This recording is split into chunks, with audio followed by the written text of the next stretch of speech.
You know what phrase indicates that you're a weak, feeble human being? I can fix her. That right there, that's the kind of attitude that shows you're a coward. Some Reddit tier le gentleman crap is what it is. You're really gonna go up to a dark elf lady and go, yeah, I can fix that. No, you aren't. You're not fixing anything today. And what we're not fixing today for this video is Morathi, the mother of the Druki, mother of Malekith, evil sorceress older than almost everyone else in the setting, and tall, hot lady.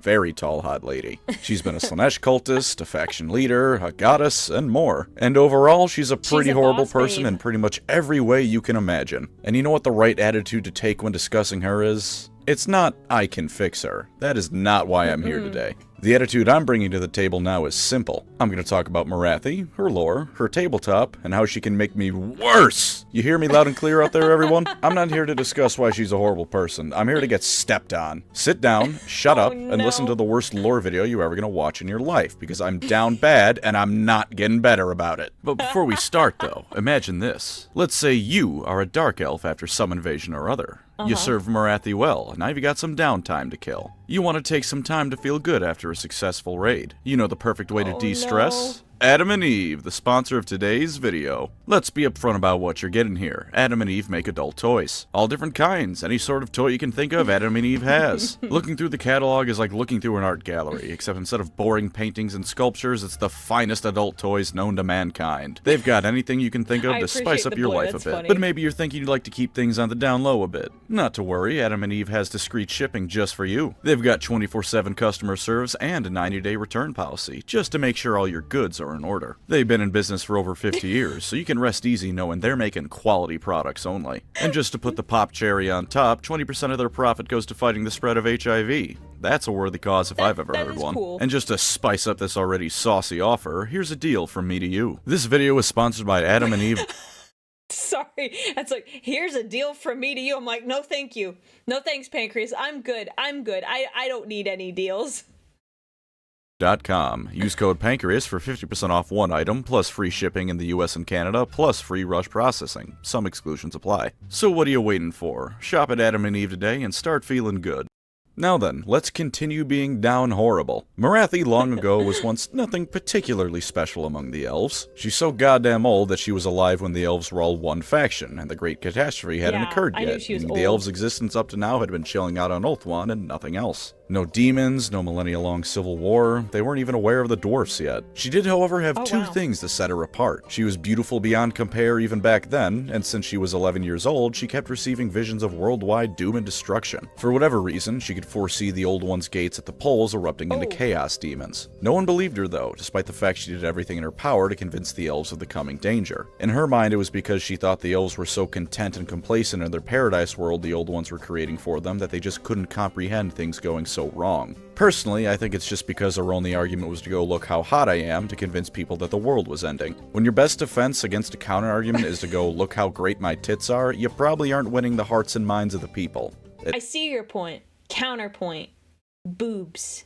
It gives me like Vtuber vibes. It's like, you're wrong, but my boobs, they're just too good. At least not in the way you want. Well, turns out she was absolutely right, because those gates exploded and demons were everywhere. Old Ones peace out, lizardmen go into full panic mode and wage a world war to stop them, and the elves for their part also tried to fight with much less initial success. About the only fellows doing anything with any amount of success were Kaled or Dragon Tamer, a wizard so powerful he could give Teclis a run for his money, and Anarian. Anarian in particular is important because he had just lost his wife and kids to chaos. His kids lived, as it turns out, but he didn't know that, and in his grief, he and Morathi comforted each other in the dark times of the Great Catastrophe. By which I, of course, mean absolutely ball-busting sex. She also brewed them sleeping potions because the Great Catastrophe was the sort of thing that gave everyone PTSD before the trauma was even finished, which is actually kinda heartwarming. All was not well for the couple, however, in case the fact that it only came about because Anarian was grieving over the received death of his family didn't clue you in. Morathi, for her part, did come to truly— That's like the ultimate rebound if you think about it. Like, my wife died and my kids died. She is a rebound, and not the kind of rebound you want to be. He's just like, I just need to feel something. Because my wife died. I also remember watching this movie as a child. Anarian, however, was, shall we say, a bit more reserved on that front. He had a number of reservations about her, even disregarding that, chiefly among them being he felt she was looking into their chaotic enemies just a wee bit too closely. He acknowledged that she was hot as all hell, but unlike almost everyone else alive at this point, that's about all he cared to say on the matter. He wasn't hypnotized by her beauty, he just kinda acknowledged it. The same could be said for the temper she had. Anarian was the sort of guy who fought a dozen greater demons before it was noon, so Morathi's status as a sorceress who would occasionally fly into a blinding rage was at most slightly concerning as far as his safety went. That's part of what drew her towards him, since he was the only one who wouldn't leave the room as soon as possible when she started throwing a magical hissy fit. Despite everything she had going for her, though, there was a little issue of her being a bit too interested in dark magic, like I said, and Anarian's true love was his previous wife, Asteriel. Morathi was really just a shoulder for him to cry on, and you know how the rest of that saying goes, I'm sure. Towards the I told you, she was the rebound. the end, he realized that Morathi was ultimately an enemy of everything he knew and loved. He nearly struck her down when he left her for the final time, and it was a very nearly thing. The only true positive he felt came out of their relationship was their son Malekith, and who boy, isn't that a loaded sentence. What also didn't help matters was that Kalidor, Anarian's best buddy, also didn't trust Morathi in the slightest, and was very clear about his stance on the matter. As he was leaving for his final battle, Morathi told Anarian that she loved him, but he didn't reply. Do keep this moment in mind, because it's probably the last time Morathi is sympathetic in a way that isn't just pathetic. After he plopped the Sword of Cain back in its altar and cursed his bloodline forever, she looked all across Ulthuan for him, but on account of him being dead, never found Anarian. After that whole business with the world nearly ending was concluded, Morathi proved every single person who thought ill of her right by founding the Cults of Pleasure. She also tried to subtly guide her son Malekith towards the Phoenix Throne, because she figured she might as well hedge her bets with being in charge of everyone. She gifted him nice things like a fancy boat and helped him along in his quests, and when Malekith was turned down in favor of Belshazzar becoming the Phoenix King, she was more upset about the matter than he was. She plotted all the while, and things came to a head when Malekith returned from his ventures across the world and was put in charge of dealing with the Cults of Pleasure. This ended up being a bit awkward when Malekith started purging the Cults of Pleasure, and one fateful day found out that his mother was the one in charge of them. Malekith debated killing Mommy Dearest then and there, but she promised him the full support of the Pleasure Cult and giving him the Phoenix Throne in exchange for her life. After a few days of fierce fighting and deliberation, he decided he'd side with her. Unfortunately, for all the cunning and brilliance those two have by modern Warhammer Fantasy, it would appear all of that was gained over the course of the 1,000 years they've been alive and away from Ulthuan, because their initial plan to put Malekith on the Phoenix Throne was taken straight from the playbook of a 12-year-old playing Among Us. Malekith assembled the Elven princes and loudly announced that Belshazzar was a traitor and member of the Pleasure Cults. And the evidence he and Morathi had for this brilliant scheme? Trust me, bro, I'm Malekith. To the shock of no one but Malekith and Morathi, no one believed him. So they went for Plan B, which involved Malekith walking into the flame of Assyrian and killing all the princes. Malekith was deep-fried, a lot of the High Elf princes died, and Morathi dragged her crispy bacon son to relative safety. For a little while, they waged war against the Loyalist elves, and when it looked like they were losing, she tried to undo the magical vortex. It worked, and then when that unleashed all the elves trapped inside of the vortex, it unworked. Morathi got a rogue blacksmith of all to make Malekith his discount Darth Vader armor, and then they fled to Nagaroth. Now, Morathi's activities between then and the 10,000 years later of modern Warhammer Fantasy are varied, but also pretty much the same thing every time. The specifics change, but overall she fell into a pretty predictable pattern. Her and Malekith would plot against each other, it wouldn't work, they'd kind of make up, and then invade Ulthuan. Imagine that, but stretch it out over a 10,000 year period, and that's about what she got up to. One time she killed a love interest Malekith had because she was afraid she would make Malekith a nicer person all around, and he wasn't happy with that one in particular. She also dueled Teclis during the most brutal of the Dark Elf invasions at the Battle of Finneval Plain on Ulthuan, but despite her being a monstrous mage from prehistory, Teclis is Teclis and therefore won by default. As we know from the novel Sons of Illyrian, at one point she talked to Kalidor again, and they had a nice pissing contest where Morathi called him a frail shadow of his former self. To be fair to her, he did look like a skeleton when they were talking, so I don't blame her for thinking that. She told him one of the reasons she wanted to destroy the world with the Vortex was because Kalidor didn't want it destroyed, which is petty beyond mortal comprehension. This was then eventually followed by Kalidor revealing he's not actually a desiccated corpse of an elf, but still firmly in his prime, and Morathi was sent packing. Officially, she's one of the chief priestesses of Cain, presiding over his cult. She uses her status as the chief hag priestess to bathe in a cauldron of blood, which keeps her youthful appearance because of magical reasons that probably make sense if you're a dark elf. Unofficially, at least in older lore, she's also back on the grind of being the head of the pleasure cults as well, which she reformed into the Dark Elves' land. Elves in fantasy aren't like the Eldar in 40K, and there's nothing stopping them from worshipping Slaanesh aside from it being a bad idea in general. Sure, Slaanesh does still prefer elven souls above all others, but she doesn't instantly consume them like over in 40K. She would frequently be seen surrounded by demonettes at parties, and those parties usually had a 100% mortality rate for people who weren't named MORATHI. In newer lore, she was retconned to be an important figure in the worship of the elven goddess Authority, their own goddess of pleasure. This is because GW started treating the elves like the Eldar and decided they're all horrified of Slaanesh in the exact same way. Lame. She's also a firm worshipper of the goddess Authority, Authority's sister and the goddess of dark magic. This is both because she's a sorceress and naturally wants to get that sweet god magic, and because the two divine sisters don't like each other and like to snipe each other's followers. It's equal part worship and hedging her bets. Another difference between the old lore and new lore is that whole business with Malekith. You know the business, the mother of all Oedipus complex's business. That was moved away from as time went on in fantasy. Whether or not you choose to believe the older or newer lore on exactly how close Morathi and her son were is up to you, but I choose to believe the newer lore because it makes it slightly less gross when I say that I want to drown between Morathi's legs. I have accepted that I am not getting full monetization on this video. As a general rule of thumb, Morathi is responsible for all aspects of Dark Elf culture that Malekith isn't, and she probably had a hand in those too. For instance, while Malekith instituted Cain as their chief god, Morathi is the leader of the cult of Cain and thus the one who handles the specifics. It makes it very fun when they decide they want the other dead, because one of them is the undisputed king and the other one is the one who people have to most often directly deal with. Usually it involves every assassin one sends after the other horribly dead, and a stern talking to from Malekith to Morathi that she better cut the crap. She does for a few dozen years, then tries to kill him again. Sometimes she gets exiled, and then she comes back. Repeat ad nauseum. Despite her maybe not Slaanesh worship, she has acted against the Chaos worshippers to the north of the Dark Elves' territory. She seduced them to her side, fought them tooth and nail, and generally is as much a pain in their ass as she is for the High Elves. There was one instance where she built them a massive palace of their own and gifted them absurd amounts of wealth to convince them to pledge loyalty to her and Malekith. If you're mostly a 40K fan and think it sounds odd that Chaos followers would work with non-Chaos folk, remember that the Norskins as often as not just want to survive, and any source of glory is good enough for them. I remember him saying that earlier, where it's just like, we're just trying to get by, it just makes it a little bit easier. Dark Elves in battle will get Khorne as blood and skulls just as well as fighting for only Khorne, and Morathi knows damn well that's the case. Compared to Malekith, she's a lot sneakier with her schemes like this, willing to do more than bash people's brains in to get what she wants. That's not to say that Malekith can't be cunning, or Morathi can't use brute force when need be, they've just got their preferences for how to get things done. And the last thing before we move on to the end times is one final difference between older lore and newer lore. Much like her, relationship with her son has changed, so has her general mentality. And I mean that very literally, because as Warhammer reached its 8th edition, she was given dementia. She occasionally thinks she's still in an Aryan's time and will look for her husband desperately, and it's just sad. And in the end times, it only gets worse. Elven civil war comes to a head, and when Tyrion pulls the Sword of Cain, she goes fully insane and thinks he's an Aryan reborn. As Teclis is trying to bind the winds of magic to the incarnates, Morathi also is the one who really screws the pooch on that and messes up that ritual. She once again completely unbinds the vortex and dooms Ulthuan, and takes down a number of the mages trapped inside who were keeping it going. Good old Kalidor Dragon Tamer gets the last laugh though, because as Slaanesh begins to enter the material plane, he gives Morathi one final middle finger.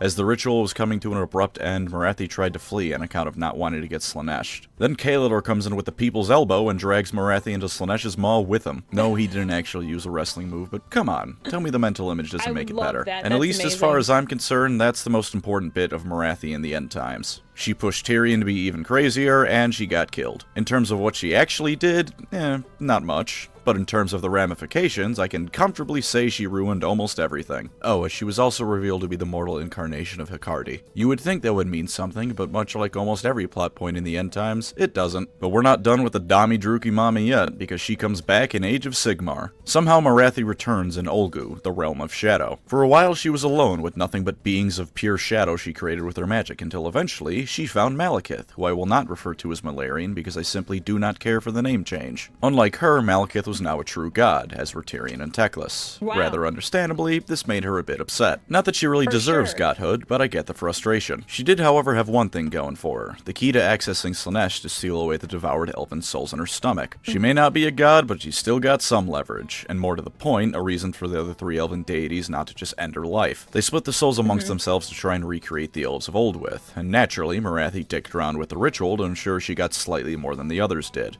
Coupled with this was her getting quite the lucky break when she came into contact with Kain's heart, and she did not let that gift go to waste. She assembled together the Daughters of Kain faction, dedicated to restoring Kain to his former glory via worship of the dead god. Once again, however, she was being the sneakiest git in the mortal realms, because she was siphoning the power that would otherwise resurrect him into herself. That's not all she did, though, of course. Yeah. She tried to seduce the other gods and get into their good graces, because hey, she's still hot as hell and it always worked before. Unfortunately for her, the only choices as far as gods go weren't great, so she never had much success. There's Tyrion and Teclis, who hate her, Malekith, who only hates her slightly less than he used to, Sigmar, who couldn't care less about Morathi if he tried, Alariel, who also hates her and would probably have her crucified on magical branches, the dwarf gods, who almost certainly also hate her for what she did to their kin in the old world, Gorkamorka, who you cannot seduce because he's the orc god and probably doesn't even understand sex, and last but not least, Nagash. She tried to seduce Nagash. Nagash, who is A, a skeleton, and B, taller than a Wraith Knight. Not only did this not work, because of course it didn't, Nagash backhanded her so goddamned hard that her true form as a monstrous half-snake creature was revealed. After this, she was forced to contend with the fact that in Age of Sigmar, she can no longer sleep her way to power and influence. For a while, she was being pretty low-key with everything, quietly siphoning power meant for Kain, but one day she decided she would act decisively. She dealt with the Idenith to get a lantern from them that would allow her to enter Slaanesh again, which incidentally, they stole from Teclis when they ran away from him. She entered Slaanesh not just to get more souls, but specifically to steal the power of the previous Phoenix King Slaanesh had inside of her. Each of them had a bit of Asuryan's power within them, which coincidentally also means that Malekith being the one true Phoenix King has been retconned.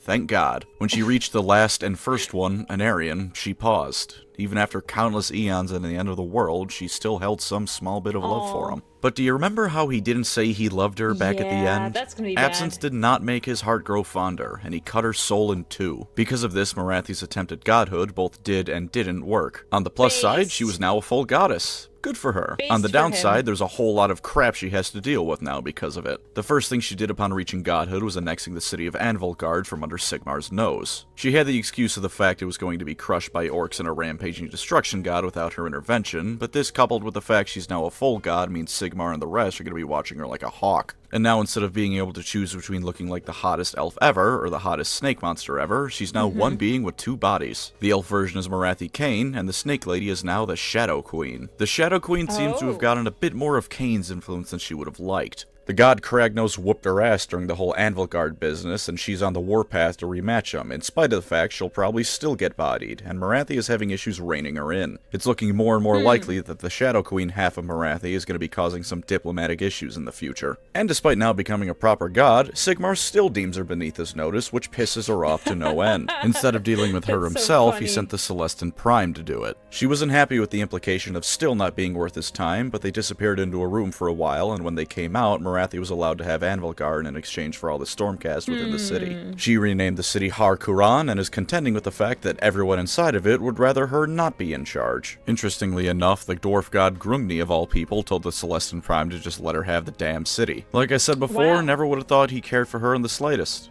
Maybe she should have tried her luck getting into his pants. The problems don't end there either. Her Daughters of Kain are having a bit of a religious schism at the moment, with many of them being appalled and angry over the fact Morathi lied about their whole religion. Or rather, the fact that she lied about using the power she was stealing to resurrect Kain. The divide between those loyal to her and those who aren't is becoming more and more divisive as time goes on. She also had a nice little chat with Malekith, who criticized her for blundering into godhood in a way that managed to piss off pretty much every faction in the setting. She told him he couldn't talk down to her and cut off his fingers, but he's made of shadow so it didn't really do much to him. When she told him about Tyrion moving against him, Malekith informed her he was well aware and was taking steps to counter the god of Hysh, which impressed her a bit and made her regard her son just a little bit more fondly. Not much, but hey, they aren't trying to kill each other anymore and they're sort of working together, so it's an improvement from fantasy. She leaves the conversation by going to crush. That's honestly like a really good deal. Like, how many family members have ascended to godhood, and then on top of that, it's like not only did you become a god, like your mom became a god. Like that's pretty good. I don't think a lot of people can boast that. to revolt against her in Avelgard and basking in the glory of her newfound divinity. Oh, when Nagash attacked her with Night Haunt because he thinks the soul she used to ascend to godhood belonged to him. But that's a non-statement. That's his standard operating procedure. Me telling you Nagash is complaining about people not handing their souls to him is the same as me telling you water is wet. I'm assuming you knew that already. Yeah. Now looking back on the script, I'm worried I might have taken the piss out of Morathi just a bit too much. And to be fair, she failed to successfully put Malekith on the throne of Ulthuan, failed to retake Ulthuan over the course of 10,000 years, wasn't even a god like almost every other returning elf character in AOS, and when she did finally become a god, it was in possibly the most offensive way she could have done it. So let's just clear the water on this. Morathi is monstrously competent and monstrously dangerous. She is one of the strongest mages in all of Warhammer, only really being beaten out by the Slann, Teclis, and Nagash. Her being basically immortal in fantasy, and now actually immortal in AOS, means that she can spend centuries plotting for a single thing, and almost no one will see it coming until they have to deal with the aftermath of it. She consorts with chaos and has always gotten away with it, and quite frankly, that's probably the ultimate testament to how capable and frightening she can be. Slaanesh demons, especially out of every demon out there, will do their best to make sure you regret dealing with them, and Morathi has never had to face those consequences.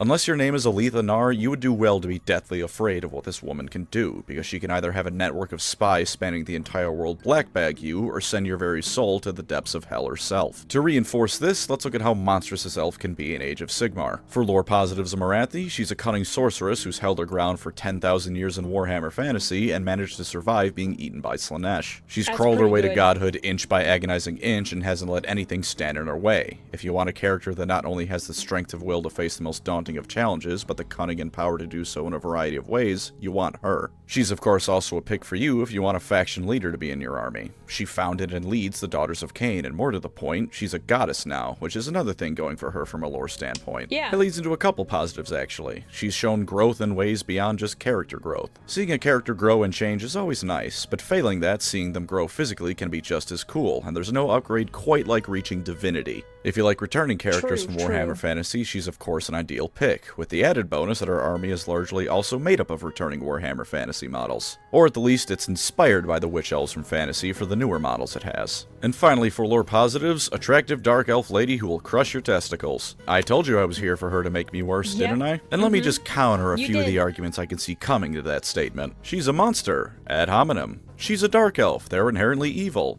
Hasty generalization. She'll just torture you to death.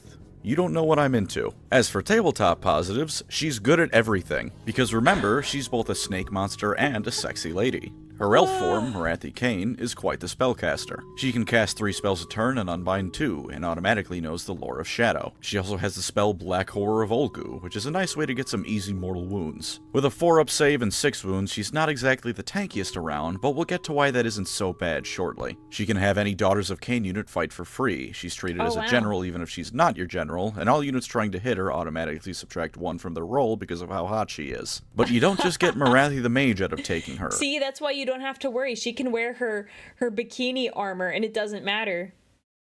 She still is very much protected.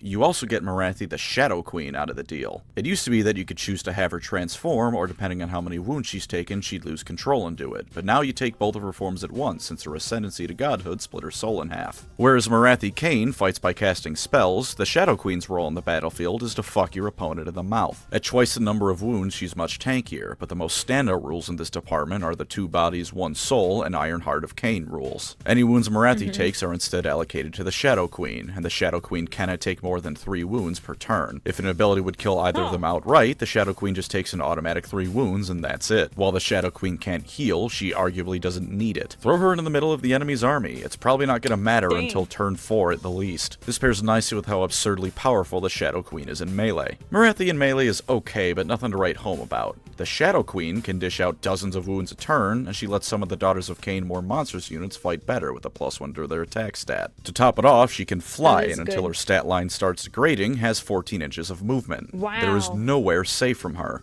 Use her to take out archers and artillery, throw her at a fragile mage casting spells, or just walk her into something 3 times her size and have her send it straight to hell. There are very few things on the tabletop that have a chance at stopping her, and even some of those aren't safe. If she gets into range of Archaon or Nagash, there's no telling who will win. Even Gotrek isn't safe, although that's tabletop only, I'm sure. In universe, Morathi would graduate from goddess to dead goddess if they fought each other. Right. But while they come as a kid and share a wound pool, they're separate units in the game, meaning you can have Morathi Kane on one end of the battlefield throwing spells around while the Shadow Queen mulches the other end. They're versatile in a way that no one else quite manages because of this, letting you pull off all kinds of tricks to get the upper hand.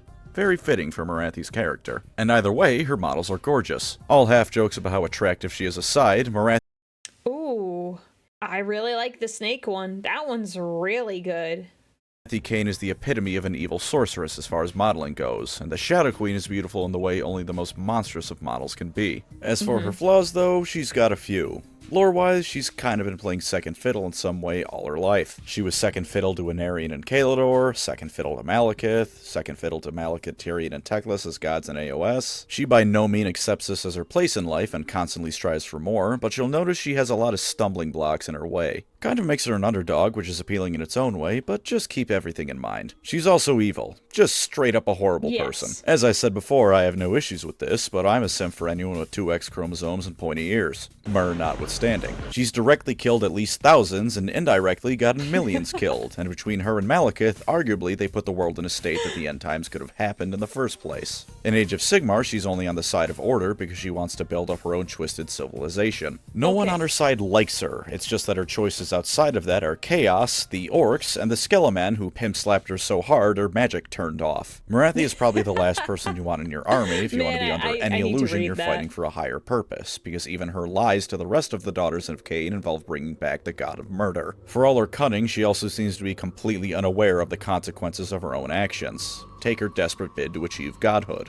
The idea that the other gods are now going to be extra pissed at her for the actions she took to get it just doesn't seem to factor into her equations. She kinda just tells Malekith she can handle it now that she's a proper god, ignoring the fact that Sigmar and Nagash together took on beasts that would have made the Chaos gods wary, and none of the other gods are slouches either. Between this and when she stole extra souls from Slaanesh early in the setting's history, she's also at least twice now contributed to Slaanesh's prison being weakened and her getting closer to breaking out. This is not only stupid, but ironic because early on she was worried Slaanesh would be able to break out one day. So she complained about Slaanesh getting free and then proceeded to make it so Slaanesh would have an easier time getting free. I'm adding 2 and 2 here and it's coming up 5. I do not understand her line of reasoning. And with the Shadow Queen seeming to be doing its own thing, Morathi is more and more worried of completely losing control over it. It's almost certainly going to kill something it shouldn't have, and then Morathi's going to have to contend with the fact that no one outside her faction likes her and half of her own faction doesn't either. That's what you get when you steal divinity from the god of murder. As for tabletop cons, the worst 100%. Is easily her point cost. Since you now take both of them at once, you're paying for both of them at once, and that comes out to a whopping 700 points. Not as bad as Nagash, but you don't get credit for not being half of a 2,000 point army. Both of the models are great at what they do, but they're a massive chunk of their force. You know the drill when I talk about expensive characters by now. Smaller games, she just isn't making an appearance. Larger games, she's the cornerstone of your army. Only being able to take 3 wounds a turn does largely offset this, but you'll probably still either end up forming your battle plan around her, or at least have her be a key component of it. Again, not nearly as bad as other characters since she has some serious staying power. In this case, it's more making sure you use her right.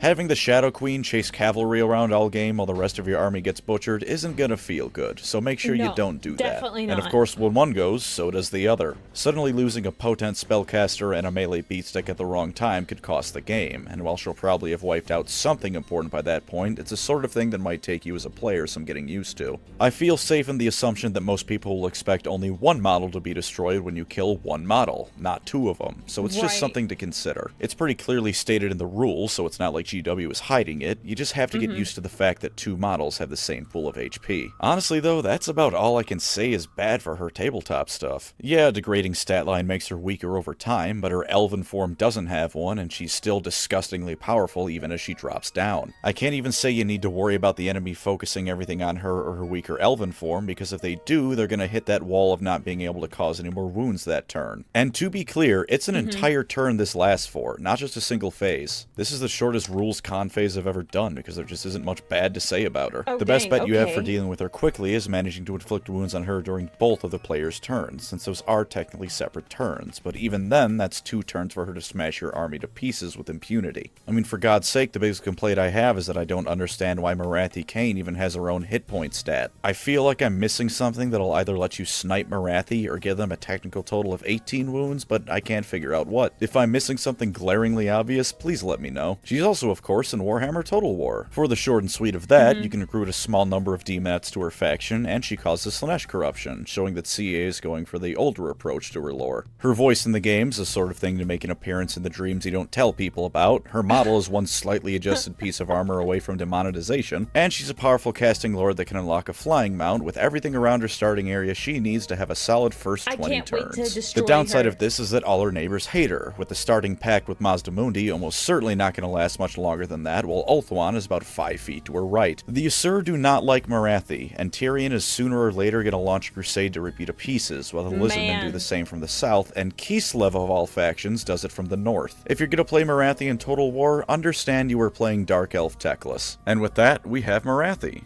Sorceress Supreme, Evil Woman, Warhammer's most attractive female character, and second most attractive character overall. I'm sure you can figure out who I put in first.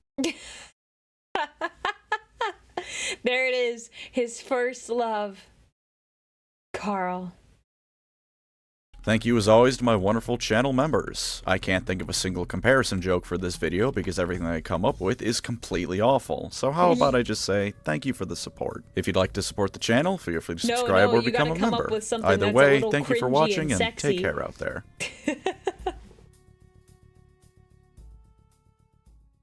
Alright, end of the video. Almost everyone is gone by this point, and everyone left is probably going to keep watching my stuff no matter what I do. I would just like to take this moment to say, I don't blame Malekith in the slightest, and in his shoes, I would too. I mean, come on, do you see her in Total War? She's just walking around a winter wasteland with those grippers hanging out. I cannot help being this down bad, man. Wow. Aurelia, I can't wait to destroy her. Pancreas, I can't wait for her to destroy me. Yeah, nope, I want her gone.